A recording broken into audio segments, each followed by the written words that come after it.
네, 시청자 여러분 안녕하세요. 네, 오늘부로 새로 찾아뵙게 된 말리마 종합 뉴스입니다. 종합 보도인데요. 올해 들어와서 유난히 이제 북한에 관련된 소식이 많았는데 그동안 베나TV에서 이제 북한에 대한 실시간 뉴스를 전하는 프로가 없어서 딱히 없었는데 오늘부로 이제 여기 안찬일 박사님을 모시고 진행하게 됐습니다. 또 박사님과 이렇게 진행하려니까 조금 많이 떨리기도 하고 그런데 열심히 잘 해보도록 하겠습니다. 박사님 안녕하세요. 안녕하세요. 네. 제가 박사님이랑 이렇게 같이 방송을 할 수 있는 게 정말 대단한 것 같아요. 대견스럽고. 그러니까, 저희가 이 프로그램을 앞으로 어떻게 진행할지 박사님께서 혹시 생각하신 어떤 계획 같은 게 계신가요? 네, 저도 우리 예쁜 박성의 앵커와 이 뉴스를 진행하게 돼서 대단히 기쁘고요. 말리마 종합보도, 북한의 김정은 신년사에서 천리마 속도를 거둬들이고 이제 말리마 속도를 말하지 않았습니까? 네. 우리 베나TV 종합보도는 그야말로 북한 주민들에게 말리마의 속도로 이 새로운 생생한 뉴스를 전해준다. 네. 이게 포커스를 맞추면 많은 시청자들이 귀를 기울일 것 같습니다. 네. 그러면 저희가 앞으로 이제 이 말리마 종합 보도는 이제 실제로 평양에서 이루어지고 있는 일인데 평양에서 보도하는 일이 주민들에게 보도하는 일이 그게 진실이겠습니까? 아니잖아요. 그래서 저희 뉴스의 취지는 한국에서 전하는 진짜 북한 뉴스가 되겠습니다. 진짜 북한 소식이 되는 거죠. 그래서 박사님이랑 이제 함께 앞으로 진행을 해볼 텐데요. 자, 북한으로 보내는 진짜 북한 뉴스 저희가 1회차인데 한번 힘차게 활기차게 진행해 보겠습니다.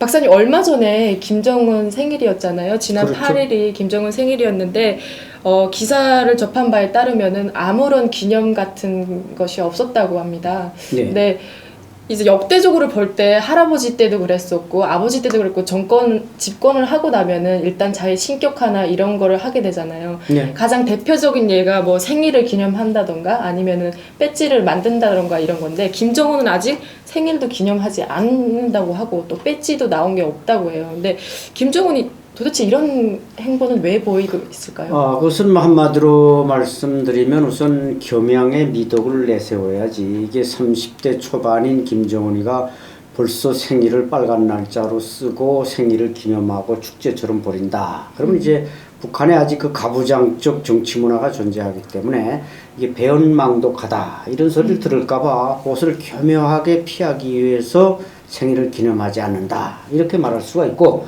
원래 김일성도 집권해서 자기 생일을 기념할 수는 없었죠. 김일성도 소위 그 자기 생일을 민족 최대의 경사의 날로 기념하기 시작한 것은 60년대 말부터였고 김정일도 70년대 등장했지만 80년대부터 생일을 기념했고 그렇게 보자면은 이미 김일성, 김정일은 다 죽은 사람이 돼버렸지만 김정은의 생일 1월 8일을 기념하기 위해서는 적어도 앞으로 한 3, 4년의 시간이 좀 필요할 수도 있다. 이렇게 봐야 됩니다. 이제 집권 5년이 지났는데 아직까지 이러고 있어서 그러니까 아직 김정은의 나이가 대외적으로는 정확하게 안 밝혀져서 34세에서 35세 추정이라고 네. 검색을 해도 그렇게 뜨잖아요. 네. 그러면 이 나이를 정확하게 밝히지 않는 문맥도 그 연관선상에 있는 건가요? 그렇죠. 북한은 스스로 나이를 밝히지 않는 게 이제 지금 다 70대가 당중앙 그 정치국을 형성하고 있고 이 30대가 지도자라는 걸 공공연하게 떠버리면 할아버지와 손자가 공존하는 정권이 되니까 그게 두려워서 밝히지 않지만 과학적으로 밝혀는 좋습니다. 김정은의 생일은 1984년 1월 8일이다. 이건 누구에 의해서 밝혀졌냐면 현재 미국의 망명 중인 김정은의 이모 고영숙에 의해서 밝혀졌습니다. 고영숙은 이제 김정은이 기저귀도 갈아주고 우유병도 타주던 그야말로 유모였기 때문에 그것은 가장 정확한 팩트지만 북한 스스로는 아직 그 김정은의 출생지 생일 이걸 공개하지 못하는데 원산에서 태어난 걸 지금 삼지연 백두산 쪽으로 슬슬 끌어가는 것 같은데 김정일이 이제 블라디보스토크 브야츠크 미령 러시아에서 태어나고 백두산에서 태어났다고 정일봉을 만들어 놓지 않았습니까? 네. 그런데 김정은은 지금 원산에서 태어나고 삼지연 쪽으로 아마 탄생 그 장소를 만들려고 하는데 그게 완성되면 아마 생일과 또 아까 우리 박성애 앵커가 지적한 그 배지 문제도 이제 사실 김일성과 김정일이 그 쌍상이 나온 게 그렇게 오래되진 않았거든요. 네. 역시 김정은이 과연 언제쯤 자기 독립적인 배지를 만들어낼지, 그렇다고 뭐 세 사람을 다 집어넣어서 삼쌍을 만들 수는 없으니까 그것도 조금은 지켜봐야 될 것 같습니다. 아, 그러니까 김정은 역시도 그 백두 혈통을 이제 기반을 다져놓기 위해서 확실하게 김정은이 정일봉을 세우고 만경대 고향집이라는 걸 만들고, 뭐 김일성이 만경대 고향집 만들고, 김정일 같은 경우에는 백두산 뭐 밑에 그 정일봉을 만들었잖아요. 그것처럼 이제 김정은도 뭔가 그런 백두 혈통을 잇겠다라는 건데, 그렇죠. 참 그게 가능할지 이미 다 알려졌는데, 옛날도 아니고 그 아버지 시대도 아니고 할아버지 시대 때도 어려웠던 건데, 그것도 이제 항장혁 선생님을 통해서 그 주체 사상이나 뭐 백두 혈통에 대한 그 위조가 어떻게 이루어졌는지 다 밝혀졌잖아요. 근데 그거를 아직 하고 있겠다라니까 참 조금 이거를 가능하다고 생각하는 게 조금 김정은이 아직 어려서 그런가요? 아무튼 네, 그렇군요. 그러면은 저는 또 그 궁금했던 게, 옛날에 보면은 김일성 생일이나 김정일 생일 때도 그렇고, 뭐 김정일이나 김일성이 내가 직접 내 생일을 기념하겠다 이게 아니라 밑에 간부들이 이제 우리 원수님 생일을 기념해야 되지 않겠습니까? 이런 식으로 이제 추앙하고 그러는 게 있었다고 들었었는데, 그렇죠. 그런 움직임은 지금은 안 보이고 있는 거예요? 지금 있긴 있는데, 그러니까 이제 김일성 생일을 소위 민족 최대의 경사의 날로 명명한 게 1972년 김일성 환갑 때였는데, 그 장본인이 누구냐? 바로 김정일이었단 말이죠. 그러니까 이 사람은 자기의 후계 체제를 공고하기 위해서 김일성을 태양으로 받들고 자기가 그 태양을 조종하는 사람이 되기 위해서 김일성 생일을 민족 최대의 경사의 날로 정했고, 김일성이 죽은 다음에 이제 김정일이 다시 그것을 태양절로 명명했죠. 지금도 마찬가지로 지금 두 사람이 다 죽었는데 김정은이 생일을 기념해야 되지 않겠습니까? 이렇게 독촉하는 사람들이 많이 있다고 합니다. 즉 그 노동당 선전부위원장 김기남이라든지 또 뭐 김여정이라든지 김정은의 동생, 이런 사람들이 이제 생일을 좀 기념합시다. 그러니까 이제 김정은은 소위 김정일 때처럼 겸양한 것처럼 아직 내 생일을 기념하기에는 내가 부족한 게 많습니다. 이런 식으로 이제 서로 밀고 당기는 일을 하는데, 어쨌든 아까도 지적했듯이 아마 지금 뭐 삼지연으로 해서 이제 백두혈통의 그 성지로 만들고 뭐 조작을 아마 하려는 모양인데, 그 조작의 탑이 다 세워지도 전에 아마 김정은 정권이 무너지지 않을까, 그런 생각도 해봅니다. 네.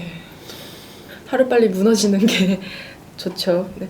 그 또 이런 맥락에서 또 보면은 김정은이 올해 신년사도 또 독특하게 기존의 할아버지나 아버지가 해오지 않았던 언행을 보여서 이제 또 우리 국제적으로도 관심이 집중되고 있잖아요. 그러니까 그렇죠. 자책의 한 해를 보냈다 이렇게 신년사에서 말했는데, 원래 수령이라는 건 완전 무결한 존재이기 때문에 뭔가 자숙하거나 자책했다던가 이런 발언을 안 해오는 게 원래 그 전례인데, 김정은이 왜 이런 행보를 보이는 걸까요? 그렇죠. 이것은 상당히 좀 이례적이고, 과거 뭐 스탈린이나 뭐 대통령도 이런 일이 없었고, 김일성, 김정일 역시 이자 지적한 것처럼 무오류의 지도자, 절대적인 신과 같은 존재인데, 김정은이 이번 신년사의 말미 부분에서 뭐 부족한 게 많고 자책도 많이 하고 뭐 가슴이 아프다 뭐 이런 그 말을 해놨는데, 이것이 과연 그냥 하나의 그 입서비스인지, 물론 이 구절을 넣는다는 것은 뭐 김정은이 넣고 싶어서 넣은 게 아니라 아마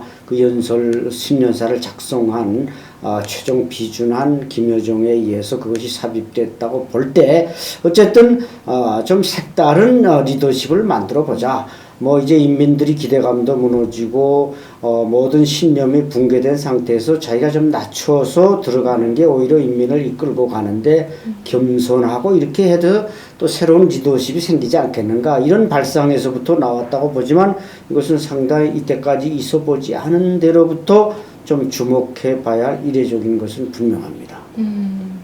그 한간에서는 또 김정은이 이런 행태를 보이는 것이 지금 한국에서 벌어지고 있는 시국이나 이런 거를 의식한 것이 아니냐라는, 그러니까 이런 외부적인 영향이 가해져서 이제 조금 더 뭔가 지도자스러운 모습을 보여주기 위한 뭐 일행이 아니냐, 뭐 그런 얘기도 잠깐 나오고 있는데 그렇죠. 어떻게 생각하시는지. 그런 면도 네. 이용할 수 있죠. 지금 한국의 일시적인 정치 혼란을 틈타서 북한이 뭔가 기대감을 키워가고 있는데, 물론 그것은 물거품이라는 것이 분명하지만은 어쨌든 우리 남한에서의 지도자가 탄핵되고 이런 정치 현실 상당히 좀 가파로운 모습을 보여주니까 김정은이 북한에서도 또 이게 평양에서 무슨 촛불 시위가 일어나거나 뭐 나를 향한 저항이 일어나지 않겠는가 이런 두려움에서부터 미리 좀 자세를 낮추는 게 자기의 어떤 리더십을 보존하고 체제를 재생산하는데 도움이 된다.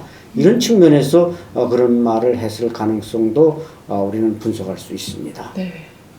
참 김정은은 알다가도 모를 행보를 보이기 때문에 정말 예측 불허한 상태고, 이게 너무 어린 지도자라서 그런지 정말 어디로 튈지 모르는 인물이라서 항상 예의를 주시할 필요가 있는 것 같은데, 또 정말 이렇게 뭔가 이슈가 많은데 또 그런 것도 있잖아요. 태용호 공사가 또 한국에 와서도 발언을 했기를, 북한의 핵 완성 시간표를 2018년까지 지정을 해놓고 지금 계속 개발 중에 있다라고 얘기를 했고, 근데 이제 또 미국 같은 경우에서도 이제 트럼프도 그런 얘기를 했다고 하잖아요. 대선 후보가 대선 당선자죠. 당선자가 북한에서 그 핵무기 완성할 때까지 지켜보지 않겠다, 그런 발언도 했는데, 북한이 과연 어떤 행보를 보일까요? 미국에서도 강경한 입장을 보이고 있는데. 그렇죠. 네. 지금 뭐 김정은이 기대했던, 트럼프에 대해서 기대했던 그런 기대감은 서서히 무너지고 있고 우려가 현실로 다가오고 있죠. 네. 그래서 김정은의 생일 하루 전인 1월 7일 북한의 조선중앙통신이 앞으로 ICBM 대륙간 탄도 로켓을 계속 쏘아 올리겠다 이렇게 이제 허풍을 떨었는데, 이것은 그만큼 트럼프 정권이 뭔가 만만하게 나오지 않고, 사실 트럼프 정권은 트럼프 그 자체에 우리가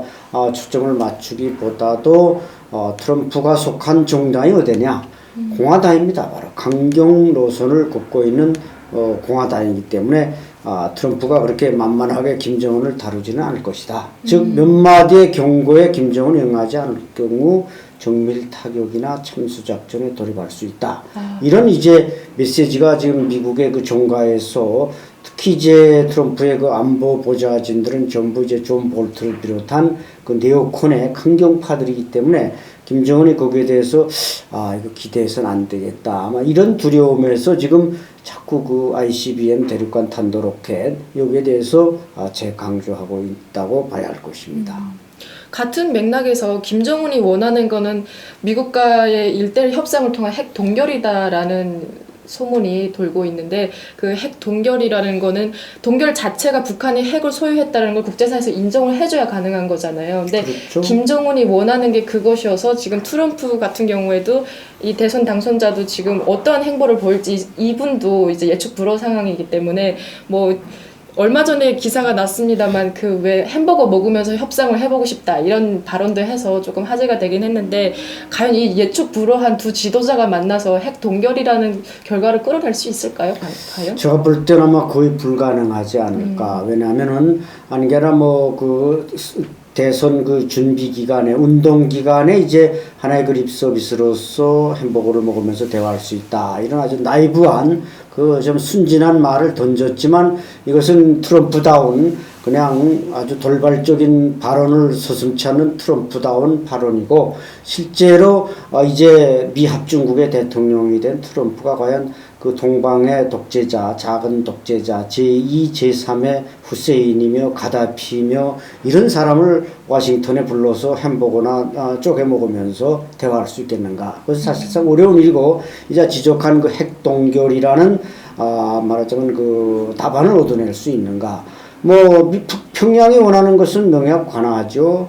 트럼프에 대해서 조미 평화 협정을 체결해주면 핵동결하겠다. 이게 이제 평양의 입장입니다. 근데 미합중국의 새로운 대통령, 지금 중국을 휘두르고자 하고 있고 푸틴과 손잡은 이런 아주 초강력한 지도자가 무엇 때문에 북한의 그런 협상에 말려들겠는가, 이렇게 볼 때 아마 그런 제안을, 그런 생각을 김정은이 가지고 있다면 지금이라도 버려야 될 것이고, 오히려 김정은이 지금 두려워해야 할 것은 미국이 행동으로 나올 수 있는 다시 무슨 ICBM이나 6차 핵실험이나 감행할 경우 트럼프가 어떤 물리적 행동을 할 것인가 여기에 대해서 좀 계산된 대답을 준비해야 되지 않을까 봅니다. 네. 그 오늘자 기사에도 또 나온 게 막 그 미국 측에서 만약에 북한이 우리 동맹국에 핵을 뭐 가했을 시 우리도 뭐 가만히 있지 않겠다라는 식의 그런 발언을 해서 또 화제가 되고 있는데 이게 정말 팽팽한데 이런 상황에서 저는 국내의 정치적 상황을 또 고려를 안 할 수가 없다고 생각을 하거든요. 그러니까 지금 거의 뭐 글쎄 제가 식견이 짧아서 모르겠지만 이렇게 발언을 해도 되는지는 모르겠지만 시청자 여러분께서 조금 넓게 이해를 해주시고 들으면 지금 거의 무정부 상태잖아요. 일단은 외교적으로 정부가 할 수 있는 행동, 취할 수 있는 액션 같은 게 지금은 거의 불가능한 상황인데 지금 미국에서 이러고 있고 북한에서 이러고 있는데 이 상황에서 한국은 도대체 어떻게 해야 될까요? 글쎄 한국 사회가 지금 뭐 어떻게 보면 정치 헌정 질서가 약간 그 중단된 것 같은 느낌을 보여주고 있지만 이제 지적하신 대로 외교를 제외하고는 뭐 국방, 안보 다 완벽합니다. 제가 볼 때는 완벽하기 때문에 어쨌든 우리가 이제 정치 일정들이 빨리빨리 탄핵이 되든 안 되든 결정이 나고 또 새로 여러 정당들이 나오고 또 새로운 만약에 탄핵이 된다고 할 때 새로운 대통령 후보들이 나와서 결국 또 바캉스 선거라든지 이제 대통령 선거가 앞당겨질 수 있겠지만 그렇게 된다면 아마 우리는 잠시 중단되었던 헌정 질서 또 외교 문제 이게 오히려 더 탄탄한 기반 위에서 더욱더 성숙된 민주주의로 갈 수 있기 때문에 김정은이도 여기에 대해서 절대 오판하거나 이랬다가는 아마 큰 그 결과를 닥치리라는 사실을 분명히 명심해야 할 것입니다. 네. 정말 이렇게 들어보니까 정말 명쾌한 답을 얻을 수 있어서 저도 뭐 이제 공부를 많이 하지 못하다 보니까 기사를 접하면서 이런저런 생각을 많이 해보게 됐는데 그런 질문을 오늘 박사님께 드리고 또 대답을 구할 수 있어서 정말 좋은 것 같아요. 저는 그 추가적으로 또 나눠보고 싶었던 얘기가 박사님과 함께 나눠보고 싶었던 그런 얘기라고 해야 될까요? 그런 게 태영호 공사가 지금 한국에선 또 되게 핫하잖아요. 지금 오셨고 정말 뭐 좋은 정보들을 많이 가지고 오셨다고 해서 여러 가지 이분을 통해서 많은 정보들이 흘러나오고 있는데 저는 사실 이게 기사화는 되고 있지만 이게 우리 정부에서는 어떻게 받아들이고 있는지도 굉장히 궁금하거든요. 뭐 태영공사 얘기들은 상당히 그 최근에 북한에서 벌어지고 있는 것도 이제 심장부에서 정말 우리 말리마 뉴스가 취급하지 않으면 안 되는 따끈따끈한 소식들을 많이 안고 왔죠. 그리고 또 그걸 아주 이렇게 은폐시키지 않고 과감하게 나서서 기자회견도 하고 또 여러 방송 프로에 등장해서 시청자들에게 제때 알려주기 때문에 상당히 그 큰 역할을 수행하고 있습니다. 어쨌든 평양은 점점 위기로 가고 있고 뭐 공포 정치는 극에 달하지만 태영호 공사의 말대로 김정은 정권의 미래는 대단히 불투명하고 어둡다. 이런 확신을 우리 국민들에게 주고 있기 때문에 태영호 공사가 한 역할은 아마 우리 분단사에서 크게 평가받을 수 있을 것입니다. 네. 태영호 공사도 오셨고 이제 한국 정치적 상황만 잘 이제 안정화되고 다시 다 복귀가 되면은 정말 좋을 텐데 참 안타깝습니다. 요즘 상황들이 뭐 국내 상황이 이렇다 보니까 외부적으로는 일본과 중국이 굉장히 또 강경한 입장을 취하고 있어서 저희가 굉장히 외교적으로는 힘든 상황인데 빨리 안정을 찾았으면 좋겠고 국내 상황도 안정을 찾았으면 좋겠고 또 우리 태영호 공사께서 오셔서 좋은 정보를 주시는데 그것도 잘 어떻게 대북 정책에 반영이 됐으면 좋겠고 하는 바람이 있습니다. 그 아까 언급하실 때 참수부대 창설이라는 걸 잠깐 언급하셨는데 이 참수부대는 뭘 어떻게 하자는 건지. 이 참수부대는 미군에는 참수부대가 있고 최근에 트럼프 당선자나 미국의 안보통들이 김정은의 참수에 대해서 가끔 언급하면서 지금 경고하고 있는데 우리 국군도 이 참수부대를 창설하기로 했다. 근데 원래 2019년 앞으로 2년 후에 창설하기로 한 것을 올해 앞당겨서 당장 창설에 착수했다. 그러니까 벌써 창설이 진행되고 있다는 것이죠. 이것도 규모도 어느 정도냐 하면은 적어도 별 하나짜리가 지휘하는 여단급으로 창설되고 있습니다.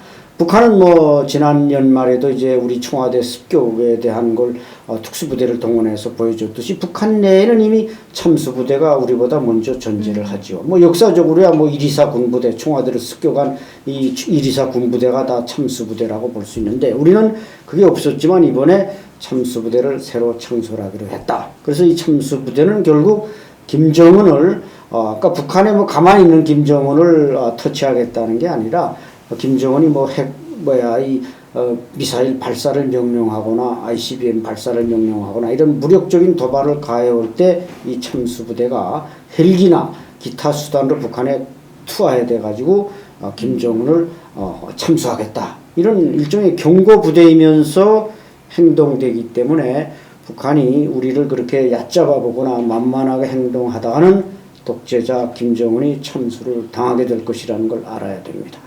그렇죠. 김정은이 참 이 소식을 이미 접했을 텐데 정말 오금이 저릴 것 같은데요. 참수부대. 그러니까 작년에도 저도 그 기사를 잠깐 접했었는데 정말 그 청와대 모형을 정말 정밀하게 세트장을 만들어 놓고 그 훈련하는 모습을 보면서 정말 조금 공포스럽고 그랬었는데 김정은도 이제 똑같은 그런 감정을 느낄 때가 된 것 같고 이거에 대한 강한 반발도 예상이 되는데 아직 이거에 대한 기본적으로 어떤 반발을 할까요? 그러니까 아직 어떤 그런 반발하거나 그런 것들이 기사되거나 전해진 바는 없지만 어떻게 이거에 대해서 또 성명을 내놓을 수도 있잖아요. 그러니까 북한은 항상 이런 거에 있으면 강경책에서 뭐 이렇게 성명도 내놓고 하는데 어떤 반응을 보일까요? 글쎄 아직 며칠 지났는데 북한의 리액션이 반응이 없는 거 보면 자기네가 먼저 참수부대를 이미 만들었고 청와대 시범 습격 사건을 하고 거기서 대통령을 끌고 나오는 모습까지 대내외 공개했기 때문에 우리는 그 대응 논리로서 이 참수부대가 창설된 것이기 때문에 북한이 여기에 대해서 왈가왈부할 수는 없는 일이다. 오히려 더 김정은은 이제 아주 은폐된 동선을 숨기고 은폐해서 생활해야 되기 때문에 완전히 김정은이 이제 땅속으로 들어가는 두더지 생활을 하지 않으면 안 되는 이런 상황이 펼쳐지게 될 겁니다. 네.